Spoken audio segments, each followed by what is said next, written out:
السلام علیکم listeners. Novel شروع کرنے سے پہلے آپ کے شکر گزار ہیں کہ آپ نے ہمارے ویڈیوز کو لائک کیا. ہمارے چینل کو سبسکرائب کریں. یہ بالکل فری ہے اور اس سے آپ کو ہمارے آنے والی ویڈیوز کی انفارمیشن ملتی رہے گی. شکریہ. آج ہفتے کا دن تھا، مطلب چھٹی تھی. اب وہ 2 دن اپنے چاند کو نہیں دیکھ سکے گا. صبح اٹھتے اس کے دماغ میں پہلا خیال آیا تھا. وہ افسردہ ہو گیا. اس نے اپنے موبائل کا فولڈر اوپن کیا جہاں اس کی جند جان کی بہت سی تصویریں موجود تھیں. وہ گلاس وال کے پار سے بنایا کرتا تھا. اس نے واٹس ایپ آن کیا اور گڈ مارننگ کا سٹیکر بھیج دیا. کچھ لمحے بعد سٹیکر موصول ہوا. جزاک اللہ خیر، آپ کا دن اچھا گزرے. آمین، آپ کا بھی اچھا گزرے. رپلائی بھیج دیا گیا. بہت تاخیر کے بعد بھی جب آپ موصول نہ ہوا، وہ اٹھا، فریش ہونے کے لیے باتھ روم گیا. اور کتنی دیر سونا ہے؟ اتنا نہیں کرتی چھٹی کے دن. ماں کی مدد کر دے. ہڈیاں گل گئی میری کام کرتے کرتے. باپ بیٹی کی عاشق پرستی ختم نہیں ہوتی. وہ جو فجر پڑھ کر سوئی تھی، ماں کی آواز پر اٹھی، فریش ہو کر کچن میں گئی، ناشتہ کیا، گھر کی صفائی میں جٹ گئی. یہ واحد کام تھا جو 8 دن کے بعد کرتی تھی. 2 بجے کے قریب وہ فری ہوئی. ظہر کی نماز پڑھ کر وہ ایک بار پھر لیٹ گئی تھی. فون پر آتے ہوئی کال پر اس کا چہرہ بلش کرنے لگا تھا. السلام علیکم، دھیرے سے کہا تھا. وعلیکم السلام. مقابل کی آواز بھاری اور پروقار تھی. کیا کر رہی تھی؟ میں نے ڈسٹرب تو نہیں کیا؟ نہیں سر، میں فری تھی، بس آپ کو کوئی کام تھا؟ گھبراہٹ کے مارے سمجھ نہیں آ رہا تھا کیا بات کرے. ہاں، وہ میں نے براؤنس کے لیے شکریہ کے لیے فون کیا تھا. دوبارہ موقع نہیں مل سکا کہ شکریہ کہوں. وہ تحریر ابھی بھی اس کے ہاتھوں میں تھی. وہ اس کی انگلش میں لکھے گئے نوٹ کو کوئی 100 بار سے زائد پڑھ چکا تھا. نہیں سر، شکریہ کی کیا بات ہے؟ بیٹ آپ جیت گئے تو ٹریٹ بنتی ہے. مزید بات کرنے کے لیے کوئی بہانہ نہیں مل رہا تھا. وہ اس کے والدین، بہن، بھائی، دوستوں وغیرہ کا پوچھنے لگا. وہ ہر سوال کا صحیح جواب دیتی گئی. اس کے خواب، مشغلے، پسند ناپسند، فیوریٹ ایکٹر، سنگر، پلیئر، وہ سب کچھ پوچھ رہا تھا. سر، مجھے روپنزل کریکٹر بہت پسند ہے. اچھا، وہ کیا ہے؟ جانتے ہوئے بھی وہ بات لمبی کرنا چاہتا تھا. اس نے اس لمبے بالوں والی لڑکی کی کہانی سنائی. اچھی کہانی ہے. اگر میں چاہتا ہوں میری بیٹی کوئی اینیمیٹڈ کریکٹر نہیں بلکہ فاطمہ بنت محمد صلی اللہ علیہ وسلم کو فالو کرے. مرحا کے دل میں اس کے لیے بہت احترام پیدا ہوا تھا. کال شاید ابھی بھی جاری ہوتی اگر گھنٹہ پورا ہو جانے پر آٹومیٹک ڈراپ نہ ہوتی. اب ان میں سرد دیوار آہستہ آہستہ گر رہی تھی. نئی امنگیں گھلنے لگی تھی. جذبات کے شگوفے پھوٹنے لگے تھے. امیر دھڑکن، تم میری پلکوں کی جھالر خوب لہرایا کرو تاکہ جگنوں کے کمال ٹوٹ سکیں. انہیں اس خام خیالی سے چھٹکارا مل سکے کہ دنیا میں خوبصورت روشنی ان کے پاس نہیں بلکہ تمہاری آنکھوں میں بھی ہے. مرحا کو اپنے واٹس ایپ سٹیٹس پر مستجاب کی یہ تحریر نظر آئی. کیپشن میں ایم لکھا تھا. اس نے اس تحریر کو خوش دلی سے پڑھا اور اسکرین شاٹ لے کر محفوظ کر لیا. خوشیوں کو شوق پر لگ گئے تھے. ہوا میں اڑتی پھرتی محسوس ہوئی تھی، مگر ایک عقاب کی گہری نظر ان خوشیوں کی پرندوں پر تھی. مستجاب اور ایک پہاڑ کی خوبصورت چوٹی پر تھے. ہر طرف رنگا رنگ پھول تھے. وہ اس کا ہاتھ تھامے قدم قدم اس کے ساتھ چل رہی تھی. اچانک اس کا پیر پھسلا اور وہ پہاڑ سے نیچے کھائی میں گر گئی. مستجاب ایک چیخ کے ساتھ خواب سے اٹھا تھا. اس نے خود کو روتا ہوا محسوس کیا تھا. وہ اٹھا، اس نے وضو کیا، اللہ کی لاڈلی نماز تہجد پڑھی اور اس خوف سے اللہ کی پناہ مانگی. سب کے جانے کے بعد ایک مرحا ہی تو تھی جو اس کی زندگی میں آخری خوشی تھی. وہ صبح کیب کے ویٹ میں سڑک کنارے کھڑی تھی. بلیک BMW اس کے پاس کھڑی ہوئی. اس نے جھانک کر دیکھا تو پچھلی سیٹ پر کاشف صاحب براجمان تھے. بہادر لڑکی، کیسی ہو؟ کہاں جا رہی ہو صبح صبح؟ جی سر، میں ٹھیک ہوں، یونیورسٹی کے لیے کیب کا ویٹ کر رہی ہوں. آ جاؤ، میں ڈراپ کر دیتا ہوں. نہیں سر. اس سے پہلے وہ منع کرتی کاشف صاحب اترے، ڈرائیور کے ساتھ فرنٹ سیٹ پر بیٹھ گئے اور اسے پچھلی سیٹ کی طرف اشارہ کرنے لگے. وہ نہ چاہتے ہوئے گاڑی میں سوار ہو گئی تھی. یہ شاید اس کی زندگی کی پہلی اور آخری غلطی ہونے والی تھی. گاڑی سڑک پر دوڑتی جا رہی تھی. وہ ادھر ادھر کی باتوں میں اسے الجھا رہا تھا کہ اس نے اچانک خالی سڑک پار کر اس کے منہ پہ ایک سپرے چھڑک دی. کچھ لمحوں میں وہ ہوش کی دنیا سے منقطع ہو گئی تھی. جب اس کی آنکھ کھلی تو اس نے خود کو ایک بند کمرے میں محسوس کیا. دور سے آتی روشنی اس کمرے کے کچھ حصے کو روشن کر رہی تھی۔ ڈر کے مارے چیخ اس کے خلق میں پھنس گئی تھی۔ اس نے ادھر ادھر دیکھا، اس کمرے میں اس کے علاوہ کچھ اور لڑکیاں بھی تھیں۔ وہ بھی ہوش کی دنیا سے بیگانہ تھی۔ ٹیلی فون کی گھنٹی پر مسز اسلام نے فون اٹھایا تھا۔ میں مرحا کے آفس سے بات کر رہا ہوں، ان سے بات کرا دیں، وہ فون اٹینڈ نہیں کر رہی۔ نہیں بیٹا، وہ صبح یونیورسٹی کے لیے نکل گئی ہے، مسز اسلام نے نرمی سے جواب دیا تھا۔ مگر آنٹی اس کا فون آف ہے۔ آپ مجھے اس کی کسی دوست وغیرہ کا نمبر دے دیں، مجھے ضروری بات کرنی ہے۔ مستجاب خوف کی وجہ سے کافی پریشان تھا۔ اس کے ذہن میں خطرے کی گھنٹیاں ہتھوڑے کی طرح برس رہی تھیں۔ مسز اسلام نے اسے شزا کا نمبر دے دیا۔ شزا نے پہلی ہی بیل پر کال نہیں اٹھائی۔ کلاس اس کے دوران وہ کال پک نہیں کر سکتی تھی۔ 13ویں بیل کے بعد کال ریسیو ہوئی تھی۔ میں سٹی ہب سے بات کر رہا ہوں، مجھے مرحا سے بات کرنی ہے۔ وہ اسلام دعا سے آری لہجہ شزا کو کافی روڈ لگا تھا۔ وہ تو آج یونیورسٹی نہیں آئی، آپ اس کے گھر کال کر سکتے ہیں۔ اتنی سی بات سن کر کھٹاک سے فون بند کر دیا گیا تھا۔ گھر والے کہتے ہیں یونیورسٹی گئی ہیں اور یونیورسٹی والے کہتے ہیں گھر سے پوچھو۔ مستجاب نے جھنجھلا کر میز پہ ہاتھ مارا تھا۔ آفس کا دروازہ کھلا اور باسط نے جو انکشاف کیا وہ اس کے خوابوں کو حقیقت دینے میں تقریباً مکمل تھا۔ بازل نے بتایا کہ کاشی نے صبح ایک لڑکی اغوا کی ہے۔ کل شام 7 بجے وہ ان لڑکیوں کو بیرون ملک اسمگل کر دے گا۔ وہ لڑکی کوئی اور نہیں، مرحا ہے۔ اس نے اتنی آہستگی سے کہا تھا کہ باسط نے صرف مرحا سنا تھا۔ مرحا کیا ہے؟ کاشی نے مرحا کو اغوا کر لیا۔ اس بار وہ دھاڑا تھا۔ باسط کو لگا کسی نے اس کے کانوں میں سیسا انڈیل دیا ہے۔ مستجاب اپنے حواس میں نہیں تھا۔ اس نے آفس کا تہس نہس کرنا شروع کر دیا تھا۔ وہ بے بسی میں ایسا ہی بے قابو ہوتا تھا، اپنے پاس ہر چیز کو ٹرمپل کرنے کی کوشش کرتا تھا۔ وہ 6 اب سٹی ہب میں موجود تھے۔ ان کو کاشی کے خلاف کچھ سالڈ منصوبہ بنانا تھا۔ بازل نے کاشی کے موبائل میں چپ لگا دی تھی۔ وہ تمام کالز ٹیپ کر چکے تھے، مگر کسی کال میں بھی مرحا نامی لڑکی کا ذکر نہ ہوا تھا۔ یہ صحیح وقت قیامت بن کر گزر رہا تھا۔ وہ اسے مار دے گا، وہ مجھے نہیں ملے گی۔ میں جسے محبت کرتا ہوں وہ میرے پاس نہیں رہتا، اسے چھین لیا جاتا ہے۔ میرے ماں باپ، میری ماں مجھ سے چھین لے گی۔ اینا نہیں، اس کو تو میری زندگی میں ہی بھیجا گیا تھا کہ مجھے تکلیف ملے۔ مستجاب تڑپ رہا تھا۔ وہ اسے مار دے گا، مجھے لاش بھی نہیں ملے گی اس کی۔ میجر نے اس کے کندھے پر دھکا لگایا تھا، جیسے اسے ہوش کی دنیا میں لانا چاہتا ہو۔ وہ اس کے کنگ ان کے ٹائیگر کی زندگی تھی۔ وہ اس کی زندگی کی حفاظت نہیں کر سکے تھے۔ ان کے جسموں میں سوئیاں بھر گئی تھی۔ ان سب کا پور پور دکھ رہا تھا۔ مرحا نے دروازہ پیٹنا شروع کیا۔ وہ چیخ رہی تھی، تڑپ رہی تھی، مدد کے لیے بلا رہی تھی۔ پھر دھڑام سے دروازہ کھلا۔ عجیب و غریب ہولیے کہ 2 مرد اندر آئے۔ چہروں سے خباثت ٹپک رہی تھی۔ مرحا ان کو دیکھ کے ڈر کے پیچھے ہوئی تھی۔ یہ آج کل مال کچھ زیادہ ہی خوبصورت آنا شروع ہو گیا ہے۔ ان میں سے ایک نے گندی زبان کھولی تھی۔ اوکے شوکی، ایسا نہ بول، اس پہ سیٹ کی خاص نظر ہے، وہ تو اس کو اسمگل بھی نہیں کر رہا۔ باس کے بھی ویسے صحیح والے مزے ہیں، ہر 2-3 مہینے بعد کوئی نیا ہی نگینہ ڈھونڈ لیتا ہے۔ مرحا کو لگا جیسے اس کے کانوں میں کسی نے گرم گرم ویکس انڈیل دی ہو۔ اتنے میں دروازہ ایک بار پھر کھلا اور کاشی اندر داخل ہوا۔ تو ہوش آ گیا بہادر لڑکی کو؟ ڈر تو نہیں لگ رہا نا؟ وہ اس کا چہرہ چھوتے ہوئے بولا تھا۔ اس نے ایک جھٹکے سے اس کا گندا ہاتھ جھٹک دیا تھا۔ ارے، اسی ہاتھ سے تو تم آٹوگراف مانگ رہی تھی۔ تمہیں شرم آنی چاہیے، تم ایک اسمگلر ہو۔ یہ کچھ اگر تمہاری اپنی ماں بہن کے ساتھ ہو۔ مرحا کی بات ابھی پوری بھی نہیں ہوئی تھی۔ اس نے ایک تھپڑ اس کے نازک سے چہرے پر پڑا تھا۔ نازک سی لڑکی کہاں برداشت کر سکتی تھی؟ وہ پیچھے دیوار کے ساتھ جا کے ٹکرائی تھی۔ مرحا کے گلے پر اس کے ہاتھوں کی گرفت مضبوط ہوئی تھی۔ اس کی رگیں درد سے پھٹنے لگی تھی۔ وہ ماہی بھی آپ کی طرح تڑپ رہی تھی۔ تم 2 ٹکے کی لڑکی، تمہاری اتنی جرأت کہ تم میری ماں بہن کا نام لو۔ ڈالو اس کو گاڑی میں، اس کو کرواتا ہوں اپنے بیڈ روم کی سیر۔ کاشی نے پاس کھڑے شوکی کو اشارہ کیا تھا۔ یہ وہ لمحہ تھا جب مرحا نے اپنی موت کو اپنے سامنے دیکھا تھا۔ اس کے منہ پر ٹیپ لگا دی گئی تھی، اس کی آہو بکا، تاکہ کوئی اس کی آہو بکا نہ سن سکے۔ اس کے ہاتھوں کو کمر کے پیچھے باندھ دیا گیا تھا۔ کاشی اسے بے جان شے کی طرح گھسیٹنے لگا تھا۔ ہاتھ جکڑ لیے گئے تھے، مزاحمت کیسے کرتی؟ زبان پر تالے پڑ گئے تھے۔ اس کی چیخیں اس کے اپنے ہی گلے میں دم گھٹ کر مرنے لگی تھی۔ گھسیٹنے والا اس کو جیسے کانٹوں پر گھسیٹ رہا تھا۔ اس نے جھک کے زمین کو دیکھا، مگر زمین ہموار تھی، پھٹ تو نہیں رہی تھی، ورنہ وہ اس میں سما جاتی۔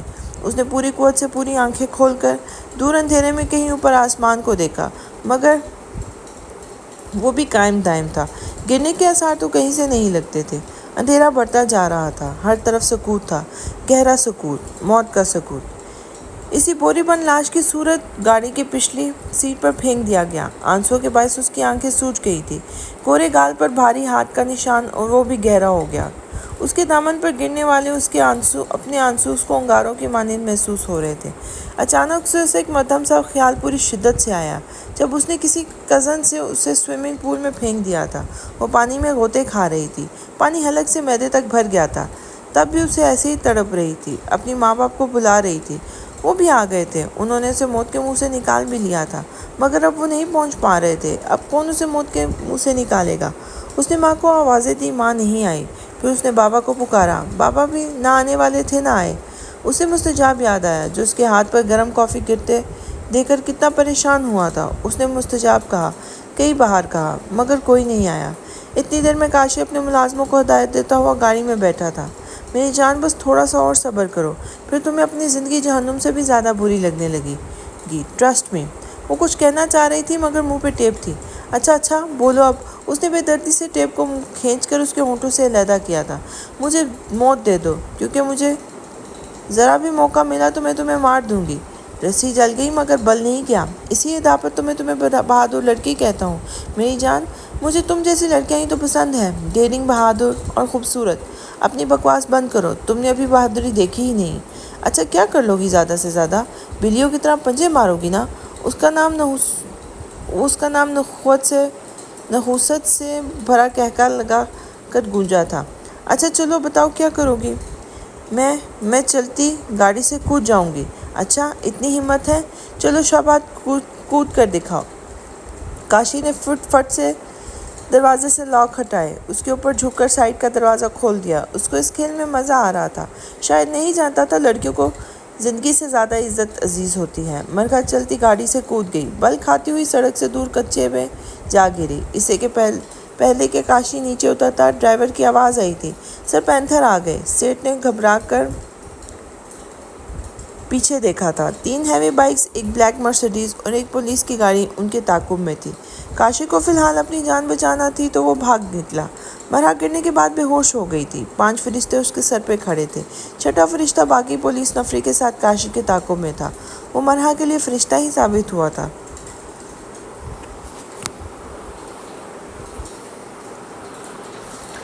مستجاب دوڑ کر اس کی طرف بڑھا تھا۔ جان کہاں بچی تھی اس میں؟ صبح کا بھوکا پیاسا تڑپ رہا تھا، لڑکھڑا کر گر پڑا، گھٹنے چھل گئے تھے، مگر وہ ایک بار پھر اٹھا اور بھاگا۔ اس کی حیات اس کے سامنے تھی، اس کا سر اٹھا کے اپنی گود میں رکھا، پاگلوں کی طرح اس کے نام کی دہائی دے رہا تھا۔ دیکھو میں نے کہا تھا نا، یہ بھی مجھے چھوڑ کے چلی جائے گی، دیکھو چلی گئی۔ عقیل مرحا کے بندھے ہاتھ کھول رہا تھا۔ اس نے کرب سے مستجاب کو دیکھا تھا۔ جنید نے آگے بڑھ کے اس کی نبض چیک کی، نبض بہت مدھم چل رہی تھی۔ ٹائیگر گرل ٹھیک ہے، ہمیں ہسپتال جانا چاہیے۔ مستجاب نے پاگلوں کی طرح اپنے ہزار میں مرحا کو بھینچ رکھا تھا۔ جنید کی بات سن کر ہوش میں آیا تھا، اس نے فوراً مرحا کو اپنے بازوؤں میں اٹھایا اور گاڑی کی طرف بڑھ گیا۔ فون پہ مرحا کے گھر کا نمبر دیکھ کے شیزا نے فون اٹھایا تھا۔ بیٹا مرحا فون نہیں اٹھا رہی، کافی رات ہو گئی ہے، گھر بھی نہیں پہنچی۔ مسز اسلام کافی پریشان تھی۔ جی آنٹی، سوری مجھے یاد نہیں رہا آپ کو بتانا، اس کے آفس میں کوئی پارٹی ہے، وہ دیر سے فری ہوگی۔ اس کا موبائل تو صبح سے ہی خراب ہے، اس نے کہا تھا میں آپ کو انفارم کر دوں، مگر میں بھول گئی، مجھے معاف کر دیں۔ اچھا تو کب تک گھر آئے گی؟ اس کے پاپا سے کہتی ہوں وہ اسے پک کر لیں۔ عشاء ٹائم کہاں سے کیب ملے گی؟ نہیں آنٹی، میں اسے لینے جا رہی ہوں، وہ رات ہاسٹل میں میرے ساتھ رہے گی۔ وہ ہمارے ہاسٹل میں آج سب فرینڈز کا پارٹی کا موڈ ہے۔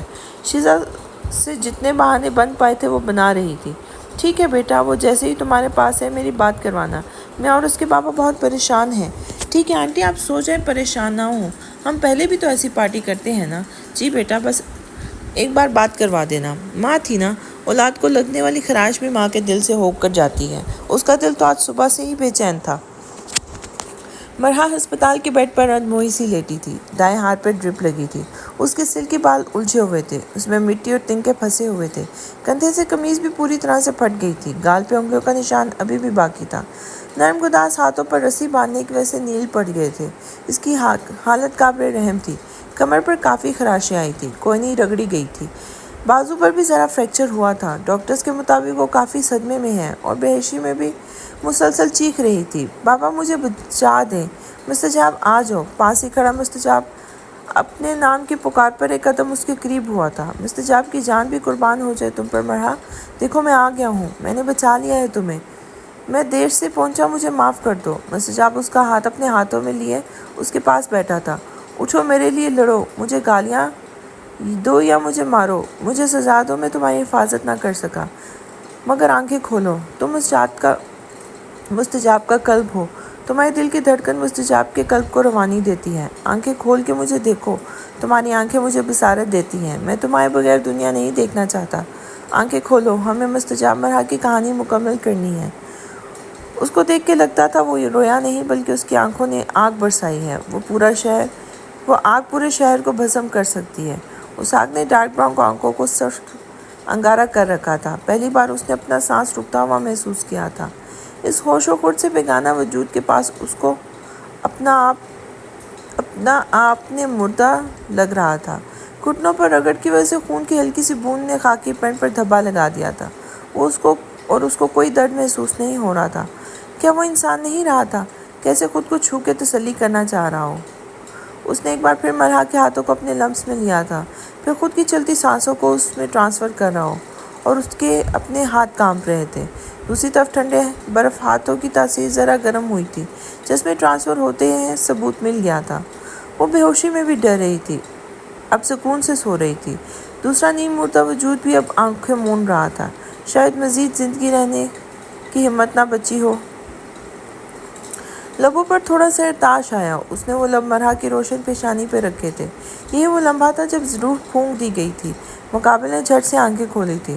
مستجاب نام کی پکار کا نکارہ بجا۔ اس نے سر اٹھا کر دیکھا، اسے سورہ یوسف پہ یقین آ گیا تھا۔ بیمار صحت یاب ہوتے ہیں، کھوئے ہوئے مل جاتے ہیں، اللہ کے حکم سے۔ اس کی نمازیں ادائیگاہ نہیں گئی تھیں۔ اس نے قرآن کو تھاما تو قرآن نے بھی اس کو اکیلا نہیں چھوڑا تھا۔ کاش میں اس رب کو اپنے جان کا نذرانہ دے سکتا جس نے میری جان کی جان بخشی ہے۔ اس نے مرحا کے ہاتھوں کو اپنے ہاتھوں میں کے پیالے میں لیا تھا۔ اس نے پٹی پٹی سی آنکھوں سے اپنی محبت کو اجڑے حالوں میں دیکھا۔ وہ اپنی تکلیف بھول گئی تھی۔ کیا ہوا ہے آپ کو؟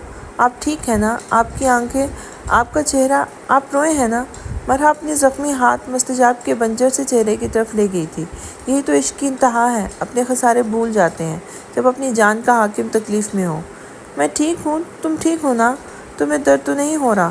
میں اس کو زندہ نہیں چھوڑوں گا۔ اس نے تمہیں نہیں، میری روح کو زخم دیے ہیں۔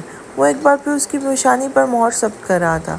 وہ اپنی محبت کے نقش کو چور آنکھوں سے دیکھ رہی تھی۔ دل عجیب لے پہ دھڑک رہا تھا۔ دونوں فریقوں کی سانسیں اکھڑی ہوئی تھیں، مگر عشق کے منتر نے دونوں کی زندگی کو جل ترنگ کر دیا تھا۔ توبہ توبہ، زبانے سے تو شرم نام کی چیز ہی اٹھ گئی ہے۔ محبت کے پرندے دنیا کی موجودگی سے بے خبر تھے۔ باسط کانوں کو ہاتھ لگاتا اٹھ کھڑا ہوا تھا۔ اس کمرے میں تمام لوگ نر سمیت نم آنکھوں سے مسکرا رہے تھے۔ مستجاب ایک جھٹکے سے پیچھے ہوا تھا۔ مرحا پشیمان سی مسکرائی تھی۔ گڑیا آپ ٹھیک ہو نا؟ عقیل صاحب نے نرمی سے پوچھا تھا۔ مرحا نے اس بات میں سر ہلایا تھا۔ کل اگر تمہیں کچھ ہو جاتا تو ہم کبھی اپنے آپ کو معاف نہ کر پاتے، بازل نے کہا تھا۔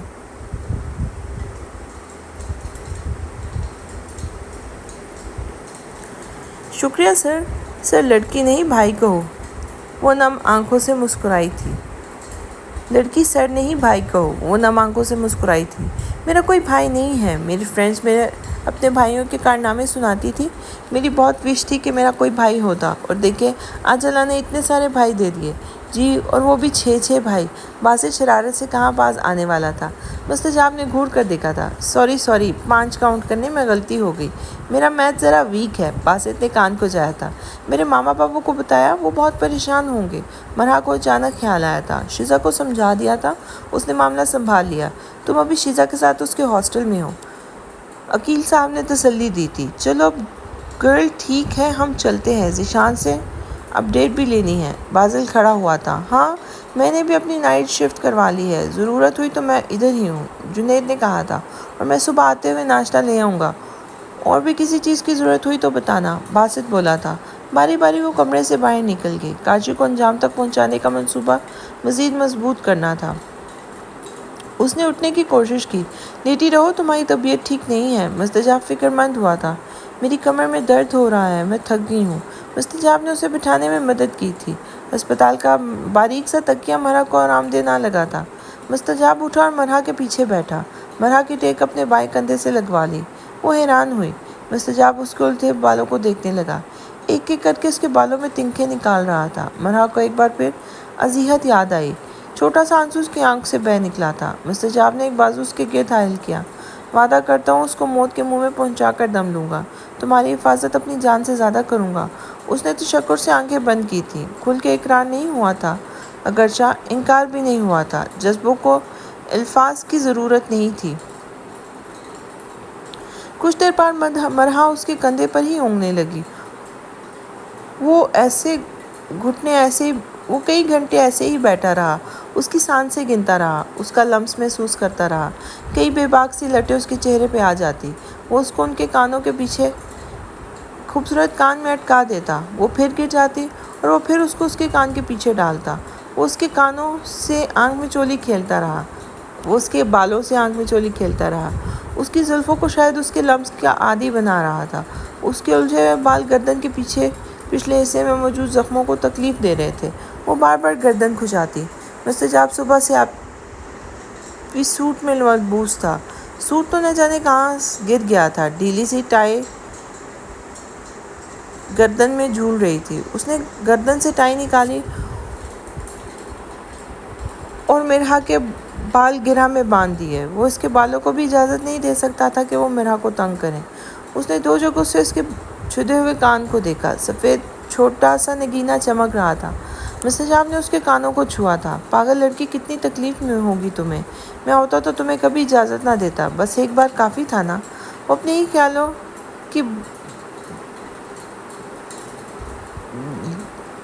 خیالوں کی بنتی میں کتنے پل گم رہا۔ اس کے بالوں کو سہلانے لگا۔ پیچھے گردن پر زخم کا نشان اس کے دل کو کاٹ گیا تھا۔ میں اس کاشی حرام خور کو زندہ نہیں چھوڑوں گا۔ تم موت کی بھیک مانگو گے، نہیں ملے گی۔ موت تمہارے لیے تحفہ بن کے آئے گی۔ اس نے جیب سے موبائل نکالا، عقیل کو میسج ٹائپ کیا۔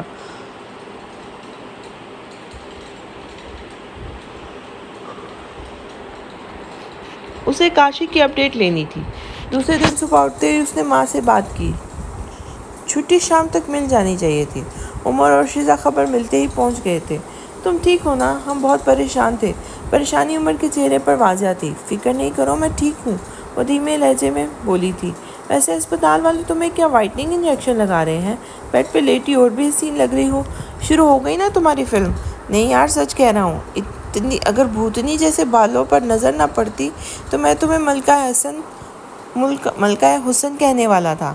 شیزا عمر کو تفسس سے دیکھ رہی تھی۔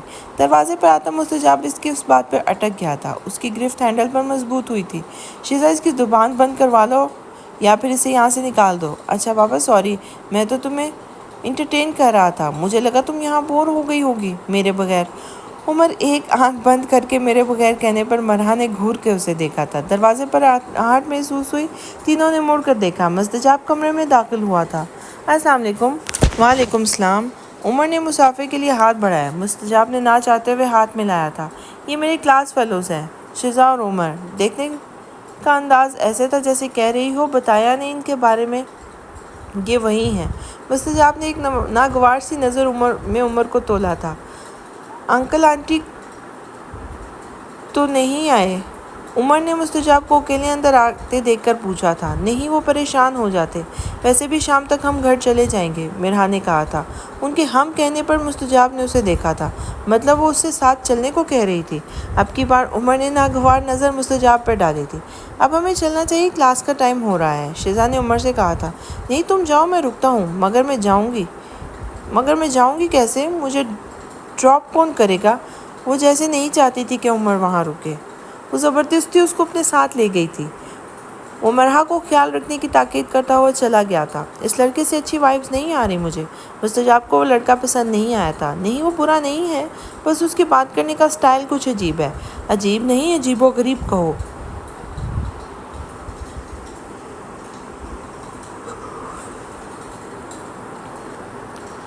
آپ میرے سامنے میرے دوستوں کو برا نہیں کہہ سکتے، اس نے پوری آنکھیں کھول کر مسٹر جاب سے کہا تھا۔ ٹھیک ہے یار، نہیں کہتا، مگر وہ لڑکا واقعی مجھے پسند نہیں آیا۔ آپ نہیں سمجھو گے۔ تم سمجھا دو نا۔ وہ اب اس کی آنکھوں میں دیکھ رہا تھا۔ ایسے نہیں کریں۔ مرحا کے گال بلش کرنے لگے تھے۔ میں تو کچھ نہیں کر رہا، آپ مجھے دیکھ رہے ہیں۔ آپ اپنا چہرہ چھپا لیں، دیکھنے والے تو دیکھیں گے۔ مجھے نہیں پتا تھا کہ آپ کے اندر ایک لوفر۔ ایک دم اسے احساس ہوا وہ کیا بولنے لگی تھی۔ تم مجھے لوفر کہنا چاہ رہی ہو؟ مسٹر جاب نے غسیلا چہرہ بنانے کی ایکٹنگ کی۔ نہیں، میرا مطلب تھا وہ مرحا کوئی فی الوقت کوئی بات سوچ نہیں رہی تھی۔ وہ، یہ، میں، تم اور پھر ہم دونوں۔ وہ مزید آگے ہوا تھا۔ اور پھر ہمارے دو۔ باسط نے دھڑام سے دروازہ کھولتے ہوئے کہا تھا۔ یار ایک تو تمہاری رانجھا گیری ختم نہیں ہوتی۔ تمہیں کس نے بلایا ہے؟ دل کرتا ہے جہاں دل کرتا ہے منہ اٹھا کے پہنچ جاتے ہو۔ مسٹر جاب نے ٹیشو باکس باسط کی طرف پھینکا تھا۔ مرحا مسکرا رہی تھی۔ اس نے چھوٹی چھوٹی جنگیں اب یہ ساری عمر دیکھنی ہے۔ باسط جنید سے اس کے ڈسچارج سلپ لے کر آیا تھا۔ باقی سب بھی آ رہے ہیں۔ میجر کہہ رہا تھا وہ خود تمہارے ساتھ جائے گا گرل کو چھوڑنے۔ اس کے پیرنٹس کو سنبھالنا بھی مشکل ہوگا، مگر وہ نہیں جانتے تھے کہ اس گھر میں ایک بہت بڑا انکشاف ان کے انتظار میں ہے۔ گاڑی اسلام منزل کے آگے آ کے رکی تھی۔ مسٹر جاب نے ایک نظر گھر کو دیکھا۔ گھر زیادہ شاندار تو نہیں تھا، گھر پر آسائش اور دیکھنے میں خوبصورت ضرور تھا۔ مسٹر جاب نے احتیاط سے مرحا کو گاڑی سے نیچے اتارا تھا۔ عقیل صاحب نے گیٹ پر بیل بجائی تھی۔ اندر سے نکلنے والے انسان کو دیکھ کے مسٹر جاب عقیل ساکن ہو گئے تھے۔ وہ شخص کوئی اور نہیں، مسٹر جاب کے کھوئے ہوئے چچا اسلام غنی تھے۔ اسلام صاحب میں مرحا کو دیکھ کر گرتے گرتے بچے۔ کیا ہوا میری بچی کو؟ تم تو ہاسٹل میں تھی، یہ چوٹ کہاں سے آئی؟ ان کی آنکھوں میں آنسو تیرنے لگے تھے۔ بابا وہ صبح ایکسیڈنٹ ہو گیا تھا، زیادہ چوٹیں نہیں آئی، ہلکی سی خراشیں ہیں، آپ فکر مند نہ ہوں۔ اتنے میں مسز اسلام مرحا کو دیکھتے ہوئے چیخی تھی۔ کیا ہوا میری جان؟ یہ سب چوٹیں زخم کیسے آئے؟ کل سے میرا دل گھبرا رہا تھا، میں کہہ رہی تھی کچھ ہونے والا ہے، مگر کسی نے میری بات نہیں سنی۔ ان کی آنکھوں سے جھر آنسو گر رہے تھے۔ ماما پلیز روئے نہیں، میں بالکل ٹھیک ہوں، صحیح سلامت ہوں۔ عقیل صاحب نے مسٹر جاب کو چپ رہنے کا اشارہ کیا تھا۔ ان کے پیرنٹس کا حال دیکھو، پہلے ہی پریشان ہیں۔ ہم مل گئے ہیں نا، ہم سب بتا دیں گے، مگر صحیح وقت پر۔ بیٹے کون لوگ ہیں؟ اسلام صاحب نے مرحا سے پوچھا تھا۔ بابا یہ مسٹر جاب ہیں، ان کی کمپنی میں جاب کرتی ہوں اور یہ ان کے دوست ہیں۔ انہوں نے مجھے ہاسپٹل پہنچایا اور مجھے بر وقت ٹریٹمنٹ مل گیا اور میں زندہ سلامت گھر واپس آ گئی، ورنہ شاید وہ بھی اس اذیت کو بھول بھی نہیں پائی تھی۔ اس سے پہلے کہ وہ مزید بولتی، مسٹر جاب نے معاملہ سنبھالا تھا۔ سیر اچانک تیز گاڑی کے سامنے آ گئی تھی۔ شکر ہے بریک لگ گئی تھی۔ شکریہ بہت بہت بیٹا، تم کسی نیکی کا صلہ ملے ہو ہمیں۔ ہماری ایک ہی بیٹی ہے، تم نے ہمارے خاندان کی خوشیاں بچا لی، ورنہ ہم تو جیتے جی مر جاتے۔ نہیں انکل، یہ تو میرا فرض تھا، میری جگہ کوئی بھی ہوتا تو یہی کرتا۔ اب کوئی میرا خیال بھی کرے گا؟ بھئی مجھے چوٹ آئی ہے، آپ سب کی باتیں ختم ہو رہی ہوں تو کوئی مجھے بھی پکڑ کر کمرے تک لے جائے۔ مرحا مزید رونا دھونا نہیں دیکھ سکتی تھی۔ آؤ بیٹا اندر آؤ، کچھ چائے پانی۔ نہیں انکل، ہم ذرا جلدی میں ہیں، پھر کبھی آئیں گے انشاءاللہ۔ بہت اصرار پر بھی مسٹر جاب نے اندر جانے سے معذرت کی تھی۔ وہ اسلام منزل میں پورے وثوق اور تمام حقوق کے ساتھ جانا چاہتا تھا۔ وہ ایک بھرپور نظر مرحا پر ڈال کر ڈرائیونگ سیٹ پہ بیٹھا تھا۔ گاڑی میں بیٹھتے اس کی خوشی دیدنی تھی۔ میں جتنا بھی اللہ کا شکر کروں کم ہے، میری ماں کی خواہش پوری ہونے جا رہی ہیں، میرے باپ کا قرض اترنے والا ہے، 2 دل بھی مکمل ہونے والے ہیں۔ عقیل نے مسٹر جاب کی بات کاٹی تھی۔ وہ میری کزن ہے، یہ سال کی سب سے بڑی خبر ہے، مجھے کبھی زندگی نے اتنی خوشی نہیں دی، میری تمام خواہشیں ایک ساتھ پوری ہو جائیں گی، کبھی سوچا نہیں تھا۔ مسٹر جاب کے ڈمپل نمایاں تھے، واقعی آج بہت خوش تھا۔ گھر پہنچتے ہی اس نے سب سے پہلے مرحا کو کال کی تھی۔ السلام علیکم۔ وعلیکم السلام۔ درد تو نہیں ہو رہا؟ نہیں تو کچھ چاہیے؟ جی نہیں۔ اچھا، ان کو کیا ہو گیا ہے؟ لگتا ہے دماغ پہ چوٹ لگی ہے۔ وہ خود سے ہی سوچتے ہوئے مسکرائی تھی، اور مقابل تو بہت خوش تھا، بات اس سے چھپ نہیں رہی تھی۔ اچھا ایک بات سنو، کیا تمہارے کوئی چچا یا تایا بھی ہیں؟ ہاں ہیں تو، لیکن ہم ان سے کافی دیر پہلے الگ ہو گئے تھے، میں بہت چھوٹی تھی، تب 3 سال کی تھی شاید۔ بابا گھر میں بات کرتے ہیں ان کی؟ نہیں، بابا تو بات بھی نہیں، نام بھی نہیں لیتے، لیکن ماما بہت یاد کرتی ہیں۔ اصل میں میری تائی میری خالہ بھی ہیں۔ وہ بتاتے ہوئے ذرا دکھی ہوئی تھی، کتنے سالوں سے ماں کو تڑپتے دیکھ رہی تھی۔ تمہارا کوئی کزن بھی تھا؟ ہاں نا، ایک ہے میرا کزن، میرا واحد اکلوتا کزن، مگر پتہ نہیں کہاں غرق ہو گیا ہے۔ مسز اسلام اکثر مرحبا کو اس کے بچپن کے قصے سنایا کرتی تھی، کیسے مستجاب میر کا خیال رکھتا تھا۔ آنٹی نے کبھی اس کی کوئی بات نہیں کی؟ کوئی ایک بات؟ ماما کے تو اس کی شان میں قصیدے ختم ہی نہیں ہوتے۔ پتہ ہے جب میں چھوٹی تھی ہمارے مشترکہ نانو میرا سر دبایا کرتی تھی تو میں بہت روتی تھی، اور مستجاب نانو کو بہت مارا کرتا تھا۔ وہ اس نام پر چونک گئی۔ ایک منٹ، آپ کا نام؟ اور مستجاب کو اپنے نام کی پکار پر پہلی بار اتنی خوشی ہوئی تھی۔ ایگزیکٹلی، شکر ہے آپ خود ہی نتیجے پر پہنچ گئی، میں آپ کا وہی کزن ہوں۔ مرحا خوشی سے اچھلی تھی۔ آپ نے مجھے بتایا کیوں نہیں؟ کیا میرے مرنے کا ویٹ کر رہے تھے؟ شٹ اپ، مجھے خود ابھی پتہ چلا ہے۔ پتہ ہے ماما آپ کو بہت یاد کرتی ہیں۔ تایا اور خالہ کیسے ہیں؟ وہ اپنے والدین کے ذکر پر ذرا اداس ہوا تھا۔ مکمل رودات سنائی اپنی ماں کی آخری خواہش تک۔ مرحا اور یہ خبر اپنے ماں باپ کو دینا چاہتی تھی۔ مستجاب نے منع کیا کہ وہ کل یہ خبر خود سنائے گا سب کو۔ کاشی بالآخر پولیس کی گرفت میں آ گیا تھا۔ وہ آج بھی اکٹھے بیٹھے تھے۔ یار، تیرا صحیح سر کڑاہی میں اور انگلیاں گھی میں ہیں۔ باسط بہت خوش تھا، بالآخر تمہیں قبول کرنے والی بھی کوئی مل گئی۔ تمہاری چترول کی تو میں لائیو کوریج بناؤں گا۔ بازل چہکا تھا۔ وہ ماہم نہیں ہے، ماہم بازل کی منگیتر تھی۔ غصے کی تھوڑی تیز بازل کو چاروں نہ چار اس کی ماننی ہی پڑتی تھی۔ اس بات پر سب نے اس کی خوب عزت افزائی کرتے تھے۔ شہبانہ تو میں ہی بنوں گا، باسط نے ریکویسٹ کی تھی۔ تم کیا چاہتے ہو؟ اور وہ سے تمام خوبصورت لڑکیاں ڈر کے بھاگ جائیں؟ ذیشان نے کہا تھا۔ خوبصورت لڑکیاں بھئی تو تمہیں منہ نہیں لگائے گا کوئی، زیادہ فکر نہ کرو۔ آپ کی بار جنید کی تھی۔ میں تو خوب فائرنگ کروں گا، ایسی آتش بازی کسی نے نہیں دیکھی ہوگی۔ میں اپنے قبیلے کے مطابق بندوقیں خالی کر کے ہی دم لوں گا۔ تو رہنے دے، دلہن لے کے آنی ہے، اٹھا کے نہیں لانی۔ بازل نے اسے ڈپٹا تھا۔ لوگوں کو پتہ نہ چلے کسی کی شادی ہوئی ہے۔ لوگوں کی خیر ہے، اسے ضرور دن میں تارے دکھا دے گی، جتنا موڈ جیسی لڑکی ہے۔ باسط نے مستجاب کی طرف اشارہ کیا تھا۔ سب کھل کے مسکرا دیے تھے۔ مستجاب اسلام منزل کے ڈرائنگ روم میں بیٹھا تھا، تمام راز افشا کرنے آیا تھا۔ انکل، کیا میں آپ کو چاچو کہہ سکتا ہوں؟ اسلام صاحب نے نہ سمجھے جیسے دیکھا تھا۔ آنٹی، کیا میں آپ کو خالہ کہہ سکتا ہوں؟ مسز اسلام بھی حیران ہوئی تھی۔ کیا میں مرحا کو میاں کہہ سکتا ہوں؟ مستجاب چھوٹا ہوتا تا کو رے کو اٹک کر بولتا تھا، مرحا کو میاں کہتا تھا۔ مسز اسلام کرسی سے اٹھ کھڑی ہوئی تھی۔ تم اسلام الفاظ مکمل نہیں ہوئے تھے۔ جی، میں مستجاب حیدر ہوں، آپ کی بہن کا بیٹا۔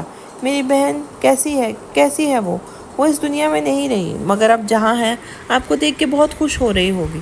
تمہاری ہمت کیسی ہوئی یہاں آنے کی؟ کچھ لوٹنا باقی رہ گیا تھا۔ اسلام صاحب دھاڑے تھے۔ چاچو میری بات سنیں، دفعہ ہو جاؤ میرے گھر سے، پلیز چاچو ایسے نہ کہیں۔ مستجاب کی آنکھوں میں دکھ آنسو میں نظر آیا تھا۔ ٹھیک ہے، جا رہا ہوں، مگر آپ کو بتا دوں وہ اس دنیا میں نہیں ہے۔ ان کو بہت پچھتاوا تھا اپنے کیے کا۔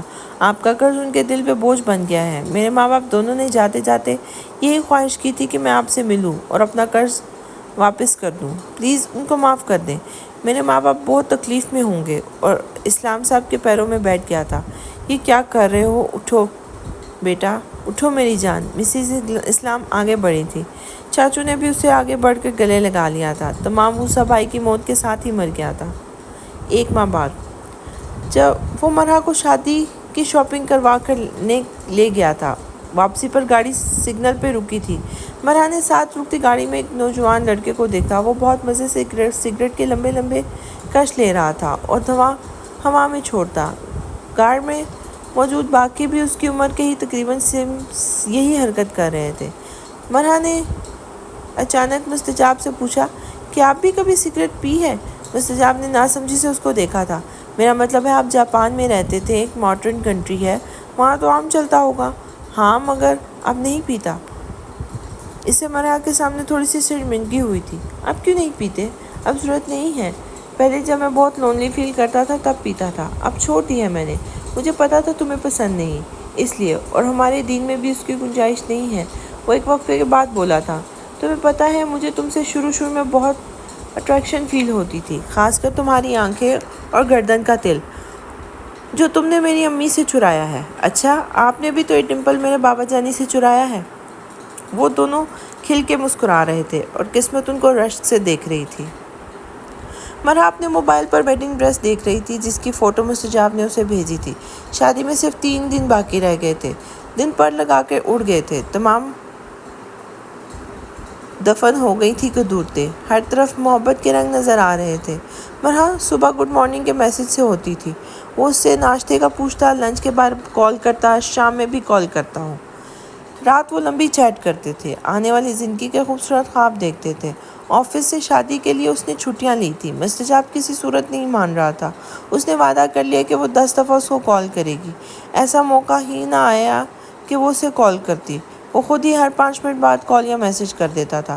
یہ بتاؤ تمہارے کپل گولز کیا ہیں؟ مستجاب نے مرحا سے ایک دن پوچھا تھا۔ زیادہ کچھ نہیں، مجھے ورلڈ ٹور پہ جانا ہے، مجھے تمام دنیا تمہارے ساتھ دیکھنی ہے۔ اس کی بات پہ ہنسا تھا۔ اچھا، آپ کی کیا گولز ہیں؟ میری لسٹ تو بہت بڑی ہے، مجھے روز تاروں کے نیچے بیٹھ کر تم سے ڈھیر ساری باتیں کرنی ہیں، مجھے تمہاری گود میں سر رکھ کے سونا ہے، تم سے اپنا سر دبوایا کروں گا، تمہیں بہت ستایا کروں گا، اور آخری اور سب سے بڑی وش، دیکھو میں اکیلا تھا تو مجھے میرے بچوں کے ساتھ کے بہت سارے بہن بھائی چاہیے، کم از کم 8 یا 10۔ اس کے عجیب وش پر مرحا نے جھٹ سے فون رکھ دیا تھا۔ کوئی بات نہیں، ہم اپ ڈیٹ بھی کر سکتے ہیں، ڈرنے کی ضرورت نہیں۔ کچھ دیر بعد مرحا کے موبائل پر میسج آیا تھا۔ اس نے شرما کے منہ پہ کمبل اوڑھ لیا تھا۔ خوبصورت خوابوں کے سفر میں مستجاب اس کے ساتھ تھا۔ اگلی صبح وہ ڈھیلے ڈھالے سے لباس میں اپنی ضروری چیزوں کو الگ کر رہی تھی جو اسے ساتھ لے کے جانی تھی۔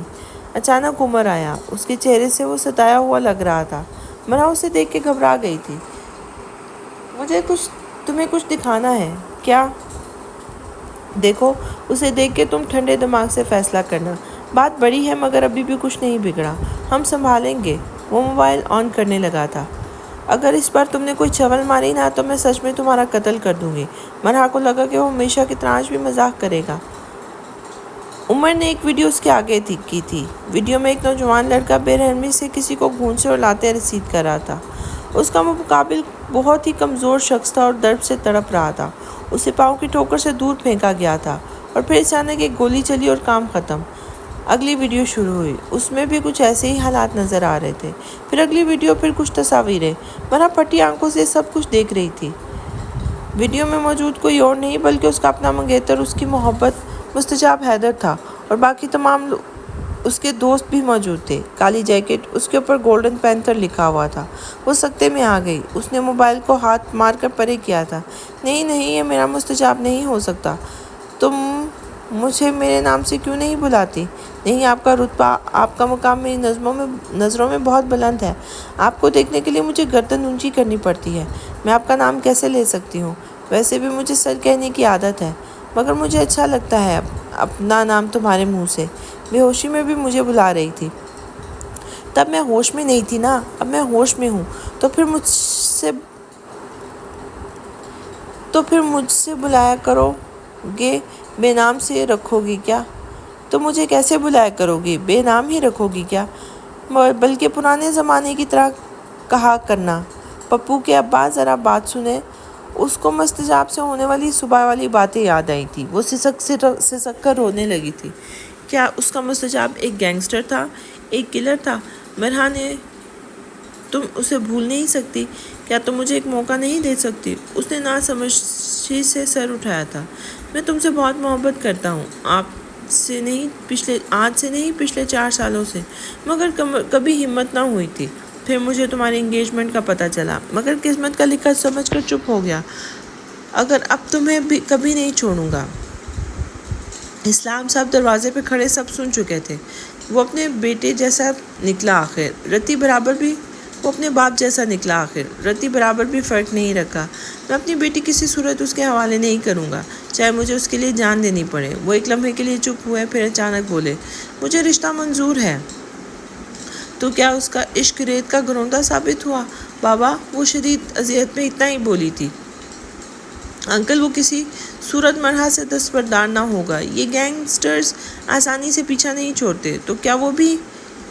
اور وہ تو ہے بھی 6۔ عمر کی باتیں آگ کی مانند ثابت ہوئی تھیں۔ اس نے صحیح موقع ڈھونڈ کر صحیح وقت ڈھونڈ لیا تھا۔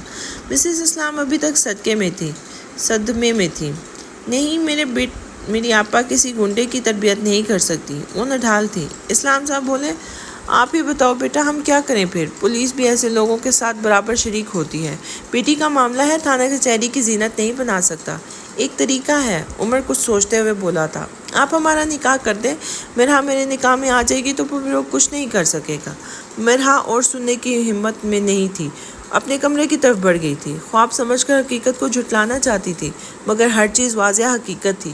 مستجاب گھر کو نئے طریقے سے فرنش کر رہا تھا۔ ہر چیز مرحا کے ٹیسٹ کے مطابق تھی۔ دیواروں کے پینٹ، پردوں کے کلر، بیڈ شیٹس، فرنیچر کا ڈیزائن، چھت کی سیلنگ تک مرحا کی پسند کو ملحوظ خاطر رکھا گیا تھا۔ وہ دوپہر سے کوئی 20 مرتبہ اسے کال کر چکا تھا، مگر وہ کال پک نہیں کر رہی تھی۔ اب کی بار اس نے جھنجھلا کر اسلام صاحب کو کال کی تھی۔ السلام علیکم چاچو، خبردار اگر تم نے آج کے بعد ہمیں فون کیا یا رابطہ رکھا۔ الفاظ بم کی صورت گرے تھے۔ کیا مطلب؟ ہم کسی گنڈے، کسی گینگسٹر سے تعلق نہیں رکھتے۔ تم اپنے باپ سے بھی 2 ہاتھ آگے نکلے۔ میری بیٹی سے دور رہنا۔ اپنا حق تمہارے باپ کو چھوڑ دیا، بیٹی کو نہیں چھوڑوں گا، یاد رکھنا۔ اور اگر میری بیٹی کے رشتے میں آئے تو میں بھول جاؤں گا کہ تم سے میرا خون کا رشتہ ہے۔ ویسے بھی گھنٹوں کی عمر 30-35 سال سے زیادہ نہیں ہوتی۔ کسی نہ کسی دن کسی گولی پر ان کا نام لازمی لکھا ہوتا ہے۔ فون کھٹاک سے بند کر دیا گیا تھا۔ وہ سکتے میں فون کو ہاتھ میں پکڑ کے بیٹھا تھا۔ اتنے عرصے میں جو ٹھنڈی ہوائیں چلی تھیں، تبتے سورج نے نگل نہیں تھی۔ مجھ سے بدنصیب کون ہوگا؟ وہ میرے دستے طلب میں تھی، مگر میری نہیں تھی۔ اپنے خالی ہاتھوں کو دیکھتے وہ کرب سے مسکرایا تھا۔ عقیل مسجد میں نماز سے فارغ ہوا تو اسلام صاحب کو امام کے پاس بیٹھے دیکھا۔ انہوں نے قدم ان کی طرف بڑھائے تھے، مگر جو بات انہوں نے سنی تھی وہ ان کے قدموں سے زمین کھینچنے کے لیے کافی تھی۔ جی امام صاحب، آپ کل شام 4 بجے نکاح کے لیے آ جائیے گا، مگر کوشش کیجیے گا کسی کو علم نہ ہو۔ بیٹی کا معاملہ ہے۔ امام صاحب، وہ تو گنڈے موالی ہیں، ان کا کچھ نہیں جائے گا۔ ہمارے پاس لے دے کے ایک ساتھ ہی تو ہوتی ہے، وہ بھی نہ رہی تو۔ اسلام صاحب مزید آگے کچھ نہیں بول پائے تھے۔ عقیل فوراً مستجاب کے پاس پہنچا تھا۔ اس کی حالت دیکھ کر عقیل جتنا حیران ہوتا کم ہے۔ جگہ جگہ بازوں پر زخم تھے، زخموں سے خون رس رہا تھا۔ وہ فرش پر اونھے منہ گرا ہوا تھا۔ اگلے ہی پل اس کے سب بھائی اس کے پاس موجود تھے۔ وہ کسی سے قابو میں نہیں آ رہا تھا، ہر چیز کو تہس نہس کر دینا چاہتا تھا۔ وہ آنگن جسے مرحا کے لیے سجایا گیا تھا، آفت زدہ لگ رہا تھا۔ اس خرابے میں آگے وہ جگہ آتی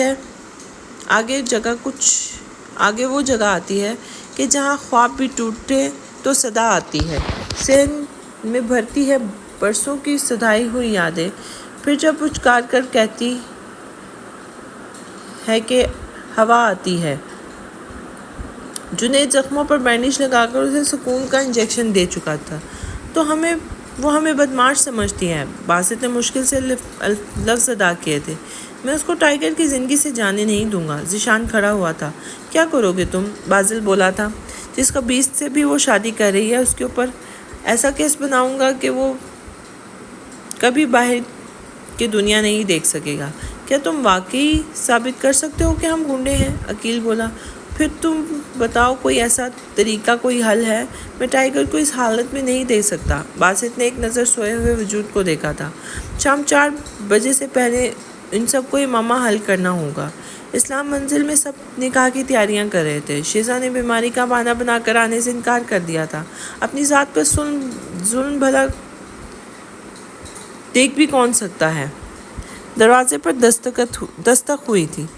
مسز اسلام نے عقیل کے ساتھ ایک بڑے عمر کے آدمی کو دیکھا تھا۔ سفید داڑھی، رنگت سرخ و سفید، کندھوں پر عربیوں جیسا مفلت۔ وہ دیکھنے میں ایک وجیح انسان لگتا تھا۔ انہوں نے اندر آنے کی گزارش کی۔ عقیل کو دیکھ کے وہ گھبرا گئی تھی، نہ چاہتے ہوئے بھی آنے کی اجازت دی تھی۔ اسلام صاحب ان کو دیکھتے آگ بگولا ہوئے تھے۔ دراز کی طرف بڑھے، جہاں بیٹی کی حفاظت کے لیے پسٹل رکھا تھا۔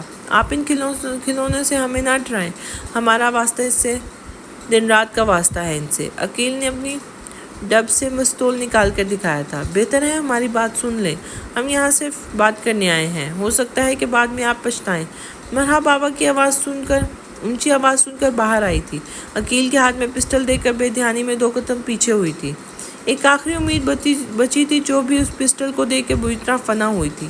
بیٹا یہاں آؤ، بیٹھو، ڈرنے کی ضرورت نہیں ہے، پروکار شخصیت رکھنے والے بزرگ نے کہا تھا۔ میرا نام قاری دستگیر احمد ہے۔ اس کے نام پر میرا نے سر اٹھا کے دیکھا تھا۔ قاری دستگیر احمد اس ملک کے مایہ ناز مفکر اور عالم دین تھے۔ ان کی زیادہ تر رہائش مغربی ممالک میں ہی ہوتی تھی۔ اسلام کے پرچار پر ان کی زندگی کا ملین مقصد تھا۔ انٹرنیٹ بھرا پڑا تھا ان کے لیکچرز اور ویڈیوز سے، ان کی نعتیہ کلام سے اور ان کی قرات سے۔ مرحبا وہ اب جس ایپ سے تفسیر سنتی تھی وہ انہی کی ایپ تھی۔ وہ نظر کی کمزوری اور بڑھاپے کے باعث اس ملک کے سب سے بڑے مدرسے میں خدمات سر انجام دے رہے تھے۔ مرحبا نے مسٹر جاب کو قرآن کی پہلیاں سمجھنے کو کہا تھا۔ مسٹر جاب وہ پہلیاں ان کے توسط سے سلجھا رہا تھا۔ وہ پہلے ان تمام حالات احوال سے ان کو گوش گزار کر چکا تھا، باپ کے قرض سے لے کے جاپان جا کر اسلام سے دوری اور پینتھر گینگ تک۔ آپ جب گینگ کو گنڈوں کا گینگ کہہ رہی ہیں، آپ ان کو مجاہدین بھی کہہ سکتی ہیں۔ وہ پھٹی پھٹی آنکھوں سے قاری صاحب کو دیکھ رہی تھی۔ کچھ لوگ جرائم کی دنیا کے بے تاج بادشاہ ہوتے ہیں، پولیس ان کو کچھ نہیں بگاڑ سکتی۔ یہ مجاہدین ان کو موت کی نیند سلاتے ہیں۔ بہت سے غریب غربا جن کی بیٹیوں کو اغوا کر لیا جاتا ہے، ان کو باعزت گھر پہنچاتے ہیں۔ اس بات پر مرا کو وہ تاریخ رات یاد آئی۔ اس کی عزت بچانے والے بھی تو یہی 6 تھے۔ اسلام صاحب، ایک ایسی بھی رات آئی تھی جب ان لوگوں نے آپ کی عزت اپنی جان پہ کھیل کے بچائی تھی۔ قاری صاحب نے اس رات کی تمام رودات سنائی۔ عقیل تمام وقت خاموش رہے۔ تمام پہیلیاں اب سلجھ چکی تھی۔ اسلام صاحب بہت شرمندہ تھے، بولنے کی ہمت نہ تھی، ہاتھ باندھ کر قاری صاحب کے آگے کھڑے ہو گئے تھے۔ آپ ہمیں شرمندہ نہ کریں، پچھلی باتیں بھول جائیں۔ یہ میرے بیٹے مستجاب حیدر کے لیے اپنی بیٹی کا ہاتھ ہمیں دے دیں۔ قاری صاحب نے مرحا کے سر پہ ہاتھ رکھا تھا۔ مرحا کی آنکھیں اب متواتر برس رہی تھیں۔ مجھے منظور ہے آپ پہ طے شدہ تاریخ پر بارات لے آئیں۔ اسلام صاحب نے منظوری دے دی تھی۔ خنک ٹھنڈی میٹھی ہواؤں پھر سے چلنے لگی تھی۔ عقیل نے ٹیبل سے پسٹل اٹھایا۔ اس کے لیے معاف کر دیں۔ اسلام صاحب مسکرا دیے تھے۔ انشاءاللہ برات پہ ملیں گے۔ قاری صاحب دروازے کی طرف بڑھنے لگے تھے۔ عقیل صاحب، کیا آپ مجھے مسٹر جاب کے پاس لے جائیں گے ابھی؟ عقیل نے اسبات میں سر ہلایا تھا۔ مرا اپنے والد کو دیکھا تھا، آنکھوں ہی آنکھوں میں اجازت لی تھی۔ اجازت لے کر وہ ان دونوں کے ساتھ چل دی تھی۔ گاڑی میں ذیشان موجود تھا، وہ اندر نہیں آیا تھا، شاید بہت ناراض تھا۔ مرا کی سوجی آنکھیں دیکھ کے اس نے اپنے غصے کو کم کیا تھا۔ عقیل کی طرف دیکھنے لگا۔ عقیل نے مسکرا کے ہاں میں سر ہلایا تھا۔ ذیشان بھی مسکرا دیا تھا۔ باسط اور بازل 1 انچ بھی مسٹر جاب سے دور نہ ہٹے تھے۔ مرحا کو دیکھ کر مسٹر جاب کے فلیٹ سے باہر چلے گئے تھے۔ رویوں پر اب برف ابھی بھی جمی ہوئی تھی۔ مرحا بھی شرمندگی میں کچھ کہہ نہیں پا رہی تھی۔ فلیٹ میں آتے ہوئے مرحا کو لفٹ والی بات یاد آئی۔ رسم و رواج کو اب مانتا تھا وہ بھی۔ مجھ سے ناراض نہ ہونا تو تیل ضرور انڈیلتا۔ اس نے دروازے کی چوکھٹ کو دیکھا تھا۔ وہ مستجاب کے پاس بیڈ پہ بیٹھی تھی۔ وہ سویا ہوا بہت پرسکون لگ رہا تھا۔ آنکھوں کی لو ابھی بھی سوجی ہوئی تھی۔ اس نے اپنی آنکھوں کی پوروں سے مستجاب کی آنکھوں کو چھوا تھا۔ اسے یاد آیا کیسے مستجاب نے ہسپتال میں اس کا خیال رکھا تھا، اس کے بال کنگھی کیے تھے، اپنے ہاتھوں سے اس کا چہرہ دھلایا تھا، برش پر ٹوتھ پیسٹ لگا کر اس کو برش کروایا تھا، اس کو اپنے ہاتھوں سے ایک رات میں کتنا کھلایا تھا، اس کے لیے چاکلیٹس بھی منگوائی تھی کہ وہ سٹریس نہ لے۔ آج وہ انسان اس کی اپنی ذات کی وجہ سے بے سود پڑا تھا۔ مجھے معاف کرتے، میں نے آپ کا اعتبار نہیں کیا۔ میں نے ہماری محبت کو اصحاب کہف کا سکہ سمجھا۔ میں جانتی نہیں تھی کہ رائج الوقت نہ ہو تو قدر نہیں رہتی۔ میں نے بھی آپ کی قدر نہیں کی۔ مجھے معاف کر دے، میں آپ کے بغیر مر جاؤں گی۔ وہ اس کے چوڑے سینے پر سر رکھے سسک رہی تھی۔ مرحا کو اپنے گرد بازو کا حصار محسوس ہوا تھا۔ اس نے سر اٹھا کر دیکھا۔ مستجاب جانے کب سے جاگ رہا تھا، اس کی محبت کی شیرینی کو اپنے اندر اتار رہا تھا۔ آج کے بعد میرے سامنے کبھی مت رونا، مجھے تکلیف ہوتی ہے۔ مرحا کی آنکھوں نے اپنی آنکھوں کے پوروں میں جذب کیے تھے۔ مجھے معاف کر دیں۔ نہیں، میری غلطی ہے، مجھے اپنی ذات کا کوئی پہلو چھپانا نہیں چاہیے تھا، مگر میں تو اپنی خوشی میں سب بھول بیٹھا تھا۔ اپنی زندگی کا یہ حصہ تو مجھے یاد ہی نہیں رہا۔ آج کے بعد مجھ سے کبھی کچھ مت چھپائیے گا۔ تم میری ذات کا حصہ ہو، تم سے کچھ کیسے چھپ سکتا ہے؟